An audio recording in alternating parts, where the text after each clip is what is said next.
What is up, YouTube? Unruly here, and welcome back to the channel. In today's video, we are going over our second installment to my Apex Legends coaching series. What we're talking about in today's video is game IQ and player IQ, okay?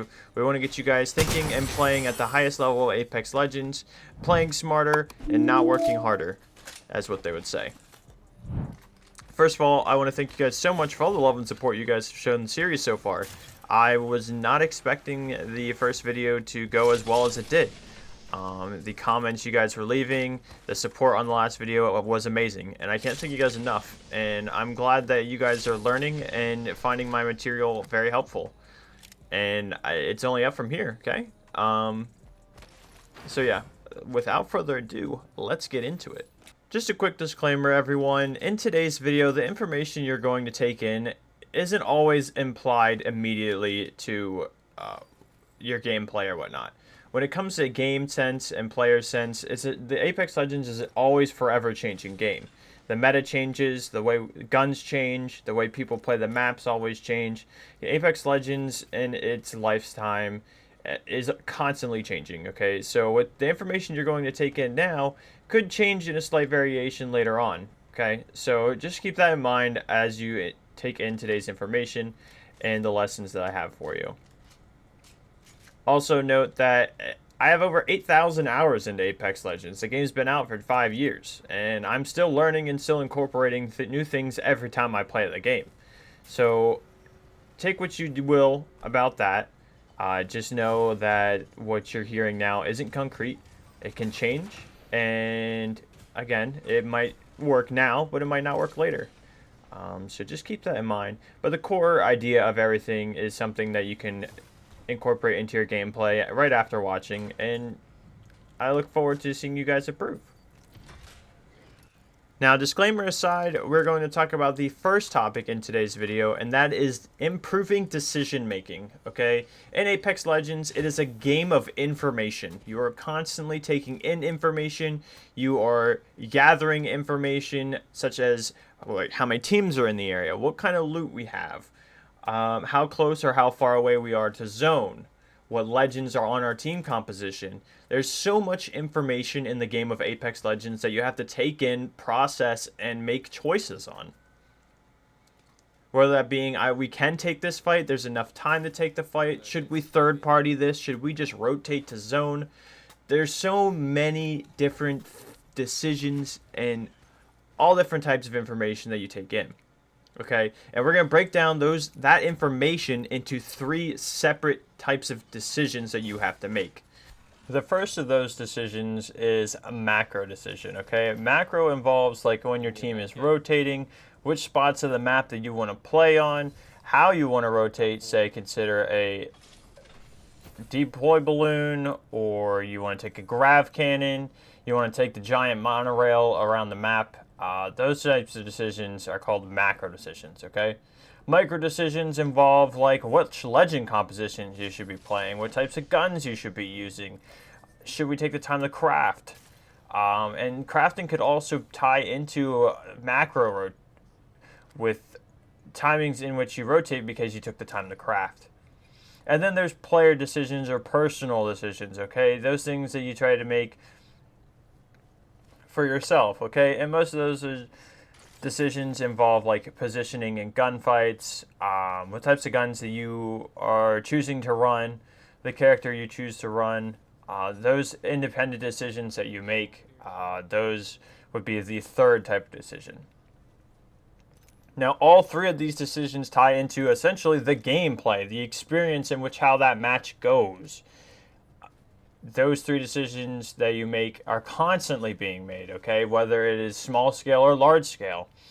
Because in Apex Legends, you process so much information. And I'm going to also break down that types of information and the core groups of information that you should be taking in and looking out for when making these decisions in game and bringing that up to a professional level, okay? One of those macro decisions that you have to make is whether you're choosing to play center zone or edge zone, okay? And this works in pubs, this works in ranked, this works in all LTM modes. It's a general aspect of the game, okay? In the ranked play that you're seeing in the background, we landed on a POI that ended up being on like relatively close to zone, okay? And then the way the ring pulls, we end up being center zone, okay? Now, that wasn't really by choice, but because of the way that the zone was given to us, that was the play style in which we chose to play. Because in the newer ranked system, with placement being prioritized over kills, thanks to Respawn's changing of the system, it's important that if you really want to climb consistent rank points, you want to get a spot in zone, okay? Because if you try to take all these fights on the edge of zone, you're not guaranteed to get a safe spot in zone. And then you're going to either die for KP or you're going to get the KP that you want, but then you have to fight Storm. You're healing in Storm, you're getting gate kept from Storm from a team that decided to make the decision to rotate early or sit on the edge of Storm to gatekeep those teams that are decided to lollygag around looking for those kills, or maybe they decided to choose to craft. And then that alone with gatekeeping can create these problems where people are getting third, fourth, and fifth partied, right? And everyone is a victim and everyone is an instigator of third partying. Because you see these two teams fighting on zone, and you're like, okay, well, we're on our way into zone. These guys are fighting. These teams could be weak already. So let's third party them, get the free loot, get the free kill points, and get our spot in zone. But then information that you should be taking in is there a possibility that there's another team in the area, okay? Or if we can third party, someone else could third party. And because those teams decide to either throttle choke points or camp the edge of zone to look for those KP, it creates these giant mosh pits of teams fighting in the same area. Now, in the ranked gameplay you see here, because we rotated into zone earlier, one of the teams that are decided to rotate in later are coming through this choke point. And my Bangalore wants to take this fight to them. And then this fight ends up getting third-partied because if you were paying attention in the gameplay prior to this, I was using my repeater and shooting a team from the left. Now there's a team in the right here trying to force their way into point or through the choke point and into zone. That's when the third parties start to happen, okay? So now, all right, Bangalore makes the decision to try to push this team alone at that point, and then we're already getting third party. As you see here, I'm getting shot in the back while I'm trying to portal either my teammate back or a good spot to get the banner before coming back. And it's just a prime example of why information needs to be processed before you make a decision. Bang thought that team ran away, which they did, but they came back around once they heard more fighting, and that's just an instance right there where mistakes can be easily avoided. Nope, you can't. He took our portal too. So now you've seen the example of what happens when you play in zone, right? Now I have a clip that I'm going to show you here in just a moment where fighting on the edge zone can be very, very stressful. It makes it infinitely more difficult, but sometimes you just end up getting in those situations and you have to react accordingly. Now, as you see here in the clip, zone is closing in. We have 30 seconds left. This is a team fight on the edge of zone. Now, granted, this is the new game mode, but still concept applies, okay? We have our backs to zone. We have to fight at least one team to get in, potentially a second team, all right? Now, we end up getting the kill on one team, and now we have to fight another team to get into zone, right? And so this can be avoided by simply playing zone, right? But there's times where this is just unavoidable, and you end up fighting all those teams in the chokes or whatnot. All right, so let's take a second to flip the scale for a moment, okay? There's an example of being in zone, gatekeeping, or keeping a team out of rotation to get into zone, okay? This Newcastle team decides to rotate in late. We're already holding a prime spot in zone, so we get to hold them out because they have to come to us. They either die to zone or die to us. And then after we take that fight and we win that fight, the other team just fought on the other side, and therefore we can now hold our spot in zone and hold these guys out as well. And those decisions you just have to make at a macro level, okay? These are these bigger decisions that you make in the game that changes how the outcome of your experience is. In this clip here, you're going to see a bunch of macro level decisions, okay? I chose to portal my teammates into zone, as you see in the top left, rather than taking a balloon, which you see in the bottom right, I have a redeploy balloon. I make the conscious decision to push this team from the height that's right here and take the gunfight accordingly, okay? So I have high ground and get a free kill on one player, crack another, jump down and take that fight, and then I come in and clean up the third. Again, more macro decision making, okay? I'm playing from high ground, fighting this team that ends up getting third partied, right? And because I'm playing the high ground and making that decision to have a prestigious advantage over them, this is how the fight goes down, okay? We get a knock, we get a crack. It being the new game mode, these guys are getting revived a lot. But as you see here, the decisions that are being made, taking the fight from high to low ground, and then reacting to the third party that's coming, okay? And these micro decisions that are being made, right, is the legend composition, when to bat, when to shoot your gun. All these decisions are being made. All this information is being processed, okay? It's a Gibby team. They have fast revives of a support character and whatnot. Those decisions are all being made, and you have to do that at a split second, a moment's notice at that, if you will. And again, these decisions are all being made at a split second. Macro, micro, and personal decisions are all being made, whether that be the types of weapons you run, the legend composition you run, and whether you play zone, edge of zone, hybrid, however it may be. You see in the background here, after we take the engagement and back off of a team, we end up having to fight a team in a choke because they rotated ahead of us in order to get into zone. And you're going to see how this fight breaks down. Okay, they catalyst wall up, they cut off our lines of sight. We have to force our way into zone. And now, the things that you have to look out for in these types of things, then move on to a different type of macro play, and that is combat awareness.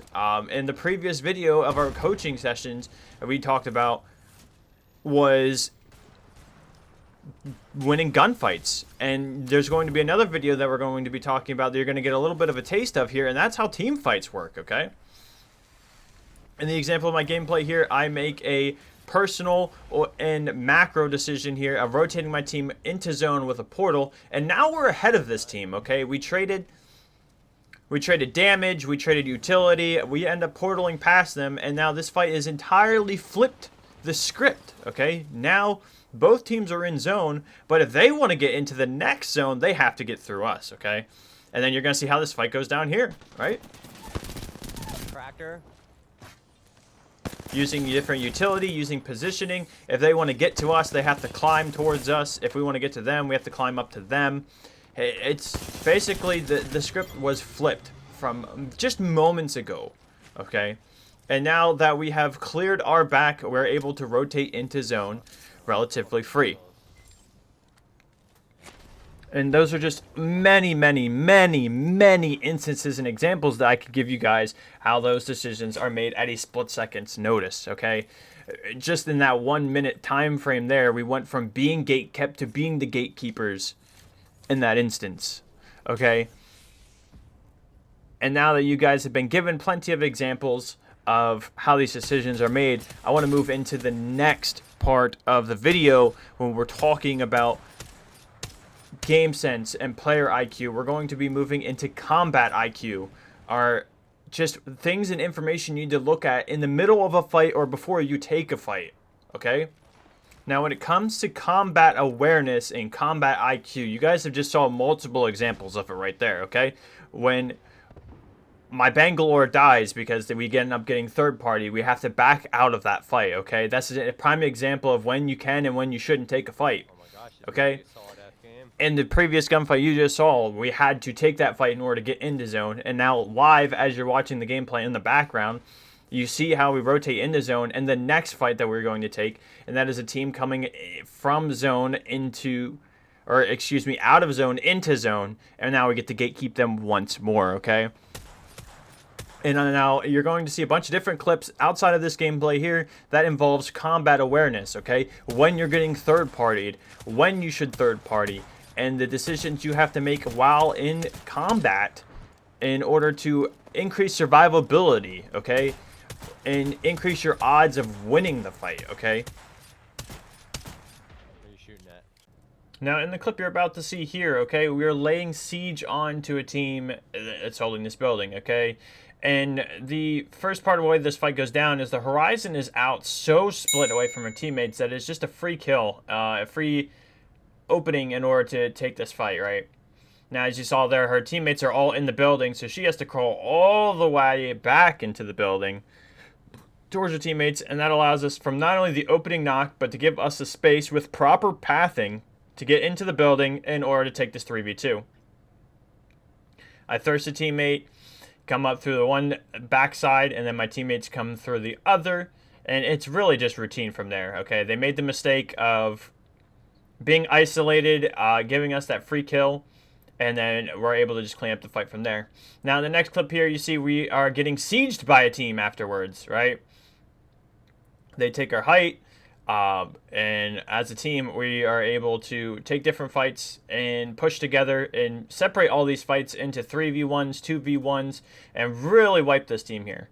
Now, in that exact moment, we then get third-partied, okay? As you see, we're climbing back up inside, and there's another team sieging our roof, okay? These decisions have to be made immediately when that happens, right? You have to reset, okay? We are a Watson team, so immediately we're going back into our fence fortress and forcing them to take fights that they aren't really an example to have an advantage of. It's very important in the middle of fights to make those decisions, right? Whether it be you can push, you have to back off, you have to reset. Resetting is such a very important thing in when it comes to fights and developing that combat IQ. Whether people are split and you can make it into an advantageous fight, whether it's a 2v1, 3v1, 3v2. It's a game of numbers. And that's all Apex really is. It's a game of information and a game of numbers when you think about it, okay? Take away the gunfights, take away the abilities, and there's all these decisions that come afterwards. When one more final example for you here, as you see, my teammate gets a knock on one player, I'm able to refrag and get a knock on the second player, and then I have one more fight there. Now, immediately, we're getting third-partied, okay? And this is the decision you just have to make, okay? Our teammate is down. She has to crawl back to a position where she can be safely revived. I'm already cracked and have to take the initiative to back away and try to regroup with my teammate and make this fight possible, okay? Now, that player makes the mistake of chasing me, knowing that they have already done the damage, and gave me a ballistic dart, so I couldn't fight as much. And now that same teammate, they make the same mistake as well from their previous one. They push in solo. They are unaware that it is a 2v1, and that guy makes the same mistake. And then afterwards, it's just, you just saw 3 2v1s essentially. And those are the mistakes that you make and the things that you look for in those fights, right? The mistake of jumping in where you don't know where people are positioned at. It's a game of numbers. You aren't aware. These guys just were not aware that they're jumping into a 2v1 every single time. And then we were able to reset our teammate. The gameplay you see now, the decisions that are being made with the fight there. A fuse ult goes down. I had gotten an opening knock on them. And now it's just making sure that they cannot reset. We have to clear the utility that is on the map. And now that our side of the map is cleared out, we have access to loot. We have access to power weapons. You saw the Kraber there. There's opportunity that I could have made in order to grab the Kraber. But because the split-second decision that I have to make to get out of there, because the teams are now pushing us, we don't have time to loot for that. We have to fight. We have to get healthy. We have to find ammo and loot. All these decisions have to be made. Now, I'm using my knockdown here to help my teammate heal and give them cover. The other two teams are fighting, and then I'm able to get revived. That is the reset potential of a team fight. And then I'm just going to let the gameplay speak for itself, right? We clean up, we get those kills. Third party that fight that was once already being third party by another team. And we end up winning that. Now, with the gameplay in the background and the clips provided, you are seeing all these examples of these decisions that you have to make. And with time and playing the game and losing in these situations, whether you're dying to the decisions that you make, whether you win them, you expose yourself to these decisions and situations time and time again. And this is where you develop that player IQ, that game IQ, your combat IQ. You're gaining that experience and incorporating it into the next time you play the game. Wait, there's a couple over And there. again, in the disclaimer that I mentioned prior to all this information that I'm giving you is these instances build on each other. This information changes constantly. And where it works in one fight, it doesn't work in the other. And you have to expose yourself and get that play time in to really understand what you should and shouldn't be doing in these fights. Motherfucker right here. All these decisions that you have to be made. And I know I'm rambling on and on and on, but that's literally what Apex is. It is a game of choices. And each and everything that you do changes the outcome of your match. Whether you grab the Kraber, whether you don't grab the Kraber, whether you decide to rotate into zone early, whether you decide to play edge. All these things are made seconds, within seconds. Fractions of a second. And in the next video of this coaching series is we're going to be going over that when ranked in multiple team fights. These decisions that you have to be making in a split second while in combat. You're seeing all the choices that are made right in front of you now. Whether I choose cover, choose challenge somebody. All this is being made split second. And in the next video, we're going to go over that on a team fight level, okay? Whether it's taking 1v1s, which you should not be taking 1v1s. The positioning, you see multiple instances in this video where high ground is key, playing certain cover, when you should push, the damage that you've made, knocks, resetting, when to heal, armor swapping, all those decisions that are going to be made. And in the next video, you guys are going to be seeing that done in ranked, in the middle of team fights. All that stuff that you are doing wrong, all the things that you're doing right in those instances. Now that's going to do it for today's video. I hope you guys found all this information helpful. And again, this stuff takes time. Okay, I have 8,000 hours and more of this game, and I'm still learning and exposing myself to different situations and learning what to do, learning what I'm doing wrong in those instances. So just be patient with yourself, guys. I hope these examples really put yourself in the driver's seat of what you should be looking for and instances which you should not be doing. Just examples of where your mind should be in the game. And eventually, when you expose yourself to all this, you'll be playing smarter. Anyways, I hope you found today's video helpful, and I'll see you guys in the next one. Oh, we are so back. Pain, death, nothing phases me.